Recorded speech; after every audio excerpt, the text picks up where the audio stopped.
Hello guys, இன்னைக்கு நம்ம Rebirth of ultimate master மான்மாவோட 23வது எபிசோட எக்ஸ்பிளனேஷன் தான் பார்க்க போறோம். இதுக்கு முன்னாடி போட்ட சாட்டோட எக்ஸ்பிளனேஷன் பார்க்காதீங்க, பார்த்துட்டு வந்துருங்க. அப்பதான் இந்த சாட்டோட எக்ஸ்பிளனேஷன் புரியும். சரி வாங்க வீடியோக்குள்ள போலாம். போன எபிசோட லாஸ்ட்ல என்ன நடந்திருக்குன்னா, நம்ம ஹீரோவும் பிரின்சஸ் ரிவாவோட அந்த பர்மனன்ட் இன்மெரிடியன்ஸ் அப்படிங்கிற டிசீஸை கியூர் பண்ணியிருப்பான். அப்புறம் நம்ம நைடவும் ஹார்டி அப்புறம் வாட்சனை கூட்டிட்டு போயிட்டு கிரிவின் எப்பரா இவ்வளவு பவர்ஃபுல்லா மாறினா, ஒருவேளை அவனுக்கு பின்னாடி யாராவது ஹெல்ப் பண்ணிட்டு இருக்காங்களா, அது யாராடா இருக்கும் அப்படின்னு இல்லாத பொல்லாத கற்பனைக்கெல்லாம் போயிருப்பாங்க. அப்புறம் எலிசபெத்தும் மிஸ்டர் வால்டன் என்னோட பிரதருக்கு நீங்க ஹெல்ப் பண்ண முடியுமான்னு கேட்டிருப்பா. இதோட போன எபிசோட் முடிஞ்சிருக்கும். இந்த எபிசோட ஸ்டார்டிங்லயே எலிசபெத்தும் இந்த 1000 கோல்டு காயினை வச்சு என்னோட பிரதருக்கு ஏதாவது மெடிசன் வாங்கிட்டு வாங்க அப்படிங்கிறாங்க. ஹீரோவும் என்னது மெடிசன் வாங்குறதுக்காக இவ்வளவு காயின்ஸா, என்னால இதை ஏத்துக்க முடியாது, இது நீ பிரின்சஸோட லைஃபை சேவ் பண்ணதுக்கு உனக்கு கிடைக்க வேண்டியதுதான் அப்படிங்கிறான். எலிசபெத்தும் பட் இருந்தாலும் நாங்க எதுவுமே பண்ண கிடையாது, நீங்க தான் பிரின்சஸோட லைஃபை சேவ் பண்ணுனீங்க, நான் அவங்களோட ட்ரெஸ்ஸை மட்டும் தானே சேஞ்ச் பண்ணி விட்டேன் அப்படிங்கிறா. ஹீரோவும் ஒருவேளை நீ மட்டும் அவங்க ட்ரெஸ்ஸை சேஞ்ச் பண்ண வரல அப்படின்னா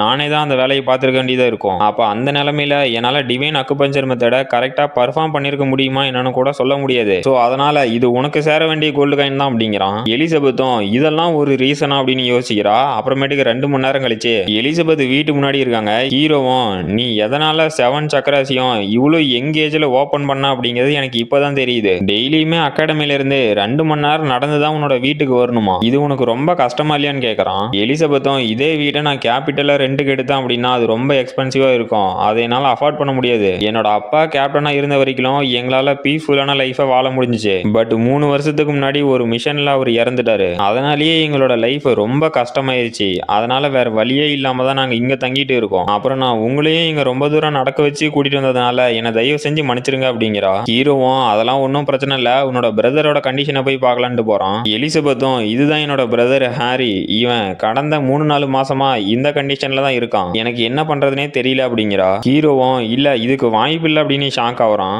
எலிசபெத்தும் என் பிரதரோட ட்ரீட்மெண்ட்டுக்காக தான் நான் பார்ட் டைமா ஜாப் பார்த்துட்டு இருந்தேன், அதுக்காக தான் அந்த கார்னர் கூட சேர்ந்துக்கிட்டு உங்களை அந்த ஸ்கூலை விட்டு எக்ஸ்பெல் பண்ண பார்த்தோம், தயவு செஞ்சு என்னை மன்னிச்சிருங்க அப்படிங்கிறா. ஹீரோவும் பாஸ்ட் எல்லாம் இப்ப மென்ஷன் பண்ண வேண்டாம், நான் ஃபர்ஸ்ட் இவனை செக் பண்றேன் அப்படின்ட்டு இது வந்து அப்படின்னு ஏதோ சொல்ல வரான். எலிசபெத்தும் நானும் நிறைய ரிஃபைனர்ஸை கூட்டிட்டு வந்து இவனோட கண்டிஷனை காமிச்சேன், ஆனா யாராலையும் இவனுக்கு ஹெல்ப் பண்ண முடியல, இதுக்காக தான் நான் அந்த ரீவைட்டலைசர் போர்ஷனையும் வாங்கினேன், பட் அதோட சைடு எஃபெக்ட்னால இவன் ஒவ்வொரு நாளும் வீக் ஆகிட்டே தான் போறான், இதை பார்த்து ஒவ்வொரு நாளுமே நான் ரொம்ப பயப்பட்டுட்டு இருக்கேன், என்னால முடியல அப்படின்னு அழுவுறா. ஹீரோவும் எலிசபெத் ஃபர்ஸ்ட் அழுவாத, நான் தான் இப்ப இங்க இருக்கேன்ல, இனிமே உன்னோட பிரதரே சாகணும்னு நினைச்சானா கூட அவனால முடியாது அப்படிங்கிறான். எலிசபெத்தும் உண்மையாவா, அப்படின்னா என்னோட பிரதருக்கு என்ன பிரச்சனைன்னு கேக்குறா. ஹீரோவும் யூனிவர்சல் டாக்ஸிசிட்டி பாடி அப்படிங்கிறான், அதாவது எலிசபெத்தோட பிரதர் வந்து ஒரு பாய்சன் பாடியோட பிறந்திருக்கான். எலிசபெத்தும் என்னது யூனிவர்சல் டாக்ஸிசிட்டி பாடியா, இந்த பேரே ரொம்ப டெரிஃபைங்கா இருக்கு, இதை கியூர் பண்ண முடியுமான்னு கேக்குறா. ஹீரோவும் அது முடியாதுன்னு நினைக்கிறேன் அப்படிங்கிறான். எலிசபெத்தும் ஷாக் ஆயிட்டு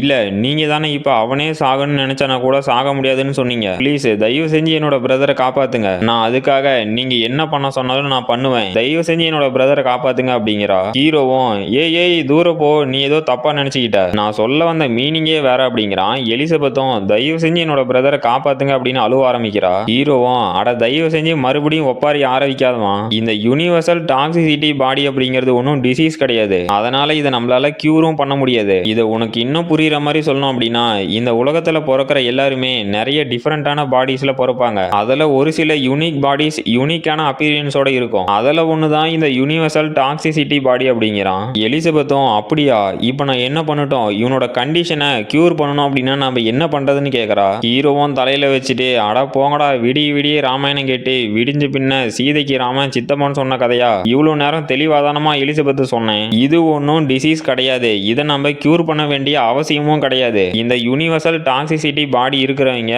கொஞ்சம் பாய்சன் ஆயிருவாங்க, அதனாலதான் உன்னோட பிரதரோட கண்டிஷன் இருக்க வீக் ஆகிட்டே போகுது, அதை அவன் ஒன்ஸ் கண்ட்ரோல் பண்ண கத்துக்கிட்டான் அப்படின்னா அவன் ரொம்ப ஸ்ட்ராங் ஆயிருவான், இதுக்கு நம்ம என்ன பண்ணணும்னா இவனோட பாடியில இருக்க கொஞ்சோண்டு பாய்சனை எடுத்துட்டு இவனை ப்ராப்பரா கல்டிவேட் பண்ண வைக்கணும், தோ நான் பண்றதை நல்லா பாத்துக்கோ அப்படின்னு அவனோட உடம்புல இருந்து பாய்சன் எடுத்துக்கிட்டு இல்ல நான் நினைச்சதை விட இது ரொம்ப அதிகமா இருக்கு, இவனோட கண்டிஷன் ஆல்ரெடி கொஞ்சம் மோசமான நிலைமையில தான் இருக்கும் போல அப்படிங்கிறான். எலிசபெத்தும் டிவைன் அக்குபஞ்சர் மெத்தடு ஒர்க் ஆகல அப்படின்னா இப்போ நம்ம என்ன பண்றதுன்னு கேக்குறா. ஹீரோவும் அதான் நான் இருக்கேன்ல, நீ ஒன்றும் கவலைப்படாத, இவனோட பாடியில இருக்க பாய்சனை நான் கொஞ்சம் அப்சர்வ் பண்ணிக்கிறேன், அதுக்கப்புறம் இவன் நல்லா இருப்பான் அப்படின்ட்டு அவனோட உடம்புல இருக்க பாய்சன் எல்லாம் ஹீரோ அப்சர்வ் பண்ண ஆரம்பிக்கிறான். எலிசபெத்தும் ஷாக் ஆயிட்டு இல்ல நீங்க இப்ப என்ன பண்ணிட்டு இருக்கீங்க, எதுக்காக அவனோட பாடியில இருக்க பாய்சனை நீங்க அப்சர்வ் பண்றீங்க அப்படின்னு கேக்குறா. ஹீரோவும் நீ ஒன்றும் கவலைப்படாத, உன்னோட பிரதரை கியூர் பண்றதுக்கு தான் இதெல்லாம் இதெல்லாம் பண்ணிட்டு இருக்கேன். இது என்னதான் யுனிவர்சல் டாக்ஸிசிட்டி பாடி, இதுல இருக்க பாய்சனை பார்த்து நம்ம பயப்படணும் அப்படின்னாலும் உன்னோட பிரதர் இன்னும் 5th லெவல் சக்கராவை கூட ஓபன் பண்ண கிடையாது. அதனால இவனோட பாடியில இருக்க பாய்சனை பார்த்து நாம ஒன்றும் பயப்பட தேவையில்ல. இது சும்மா டானிக் மாதிரி தான் இருக்கும் அப்படின்ட்டு அவனோட உடம்புல இருக்க பாய்சனை நம்ம ஹீரோ அப்சர்வ் பண்ணிட்டு இருக்கான். எலிசபெத்தும் அவளோட பிரதர் கண்டிஷன் நார்மல் ஆகிறத பார்த்துட்டு ஆனந்த கண்ணீர் விடுறா. ஹீரோவும் இவனோட பாடியில இருந்து இந்த அளவுக்கு பாய்சன் வெளியே வரும் அப்படின்னு நான் கொஞ்சம் கூட எதிர்பார்க்கல. இது கொஞ்சம் டெரிஃபைங்கா தான் இருக்கு, பட் என்ன ஒன்றும் பண்ணாது அப்படின்னு அப்சர்வ் பண்ணிட்டு இருக்கான். எலிசபெத்தும் என்னோட அப்பா இறந்தோட்டி எனக்கு ஹெல்ப் பண்றதுக்கு யாருமே முன்னாடி வந்ததில்லை. அப்படி அதையும் மீறி யாராவது ஒருத்தன் வரான் அப்படின்னா என்னோட அழகுக்காக தான் வருவான். ஆனா கிரிவின் எனக்காக அவனோட லைஃபையே இப்ப ரிஸ்க்ல வச்சிருக்கான். இவன் எதுக்காக இதை எனக்காக பண்ணணும் அப்படின்னு அழுவுறா. ஹீரோவும் அந்த எனர்ஜி எல்லாம் அவனோட சக்கராவில் ஸ்டோர் பண்ற மாதிரி காட்டுறாங்க. அவனும் இது பியூரான இனேட் எனர்ஜி, நான் உண்மையிலேயே ரொம்ப லக்கி தான் போல அப்படின்னு பாக்குறான். அப்ப அந்த எலிசபெத்தோட பிரதர் ஹாரியும் கண்ணை முழிச்சிட்டு நான் இப்ப எங்க இருக்கான்னு கேக்குறான். எலிசபெத்தும் ஹாரியை கட்டி பிடிச்சிட்டு ஹாரி நீ ஓகே தானே, இப்போ நீ ஃபைனலா பெட்டரா ஃபீல் ஆகுறியா அப்படின்னு கேக்குறா. ஹாரியும் சிஸ்டர் அதெல்லாம் ஓகே தான், யார் அவன் அப்படின்னு கேக்குறான். எலிசபெத்தும் அவன் என்னோட கிளாஸ்மேட், அவனோட பேரு கிரிவின், அவரு நீயே மிஸ்டர் வால்டன் தான் கூப்பிடணும். அது மட்டும் இல்லாம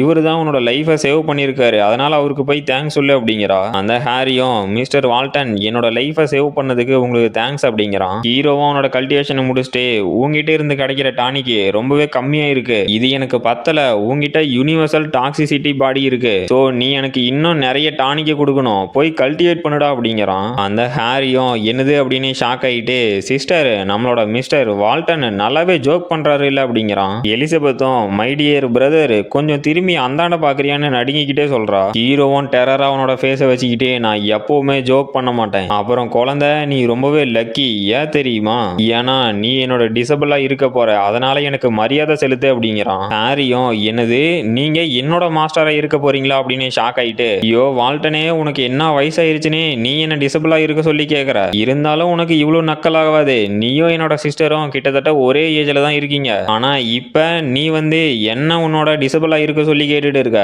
நான் ஒருத்தர் மாஸ்டரா ஏத்துக்கணும் அப்படின்னா அவங்க அட்லீஸ்ட் மார்ஷியல் மாஸ்டர் அப்படி இல்லைனா ஸ்கேர்டு கார்ட்ஸ்ல ஒரு கமாண்டர் பொசிஷன்லயாவது இருக்கணும், அப்படி அதுக்கு கீழே இல்லாத எந்த ஒரு பொடி பசங்களையும் நான் மாஸ்டரா ஏத்துக்க மாட்டேன் அப்படிங்கிறான். ஹீரோலாம் கடுப்பாயிட்டு டேய் என்னோட ப்ரீவியஸ் லைஃப்ல கிட்டத்தட்ட மில்லியன் ஆஃப் மார்ஷியல் மாஸ்டர்ஸை நான் ஒரே சிங்கிள் மூல தோக்கடிச்சிருக்கேன், நீ என்னடா இப்படி பேசுற அப்படின்னு டென்ஷன் ஆகுறான். ஜாடிக்கேத்த மூடிங்கிற மாதிரி ஹீரோக்கேத்த ஜோடியா இந்த ஹாரி வந்து மாட்டிக்கிட்டான். அந்த ஹாரியும் நீ ஏதோ என்னோட இல்னஸை கியூர் பண்ணதுனால உனக்கு அப்பரண்டிஸ்டா இருக்கணும்னு நினைக்கிற பத்தியா, இது எந்த வகையில ப்ரோ நியாயம், இட்ஸ் வெரி ராங் ப்ரோ அப்படிங்கிறான். அப்ப எலிசபெத்தும் என்னடா பேசிட்டு இருக்க அப்படின்னு அவனோட தலையை பிடிச்சி டே ஹாரி உன்னோட மாஸ்டருக்கு மரியாதை செலுத்து, மிஸ்டர் வால்டன் என்னதான் ரொம்பவே யங்கேஜா இருந்தாலுமே அவரு நிறையவே அச்சீவ்மெண்ட் பண்ணியிருக்காரு, அது மட்டும் இல்லாம ரிஃபைனிங் அப்புறம் மார்ஷியல் ஆர்டிஸ்ட் ரெண்டுலயுமே ஜீனியஸ், இவரு உன்னோட மாஸ்டரா கிடைக்கிறதுக்கு நீ கொடுத்து வச்சிருக்கா அப்படின்னு இருக்கா. அந்த ஹாரியும் அடியே அக்கா நான் உன்னோட பிரதர், எதுக்காக என்ன இப்படி பண்ணிட்டு இருக்க, தயவு செஞ்சு என் தலையில இருந்து கையிடு அப்படின்னு கதறான். எலிசபெத்தும் என்னது நான் உன்னை காயப்படுத்தவனா, உன்னை காப்பாத்துறதுக்காக நான் எவ்வளவு கஷ்டப்பட்டிருக்கேன்னு தெரியுமா, ஆனா நீ இது எதுவும் தெரியாம என்கிட்டயே இப்படி பேசிட்டு இல்ல அப்படின்னு அழுவுறா. அந்த ஹாரியும் ஐய நீ என்ன சின்ன குழந்தையாட்ட அழுதுட்டு இருக்க, தயவு செஞ்சு அழுவுறது நிறுத்து, நான் இவருக்கு ரெஸ்பெக்ட் கொடுக்குறேன் அப்படின்ட்டு டியர் மாஸ்டர் என்னோட மரியாதையை ஏத்துக்கோங்க அப்படிங்கிறான். அப்புறம் கைஸ் இவ்வளவு நாளா நம்ம ஹீரோ தான் எல்லாத்தையும் வச்சு செஞ்சுக்கிட்டு இருந்தான், இப்ப ஹீரோவையே வச்சு செய்யற மாதிரி அவனுக்கு ஒரு டிசபிள் கிடைச்சிருக்கான்னு நினைக்கிறேன். நம்ம ஹாரி ஹீரோவை வச்சு வரக்கூடிய எபிசோட்ஸ்ல என்னென்ன சம்பவம் பண்ண போறான்னு பாக்குறதுல நான் ரொம்பவே ஆர்வமா இருக்கேன். சரி ஓகே இதோட இந்த எபிசோட் முடிஞ்சு போச்சு. இந்த வீடியோ பிடிச்சிருந்துச்சு மறக்காம லைக் பண்ணுங்க, ஷேர் பண்ணுங்க, சப்ஸ்கிரைப் பண்ணுங்க. நம்ம அடுத்த வீடியோல பார்க்கலாம்.